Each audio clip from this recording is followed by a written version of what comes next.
চট্টগ্রামের বাঁশখালীতে নাগরিক কমিটির উদ্যোগে নবনির্বাচিত উপজেলা পরিষদের চেয়ারম্যান ও ভাইস চেয়ারম্যানদের গণসংবর্ধনা দেওয়া হয়েছে। বাঁশখালী উপজেলার চাঁদপুর সরকারি প্রাথমিক বিদ্যালয় মাঠে নাগরিক কমিটির উদ্যোগে আয়োজিত অনুষ্ঠানে নবনির্বাচিত উপজেলা chairman Mohammad Khurshed Alam, vice chairman Mohammad Hossain এবং মহিলা ভাইস চেয়ারম্যান নুরিমন আক্তার নুরিকে এই সংবর্ধনা দেওয়া হয়।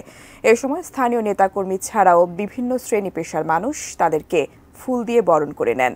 শুক্রবার বিকেলের অনুষ্ঠানে প্রধান অতিথি হিসেবে উপস্থিত ছিলেন ইউনিয়ন ব্যাংক পিএলসির ব্যবস্থাপনা পরিচালক এবিএম মোকাম্মেল হক চৌধুরী আলাল। এ সময় তিনি বাঁশখালীর উন্নয়নে সবাইকে কাঁধে কাঁধ মিলিয়ে কাজ করার আহ্বান জানান। সবাই মিলে বাঁশখালী উন্নয়নের ক্ষেত্রে একসাথে কাঁধে কাঁধ রেখে সবাই মিলে কাজ করব।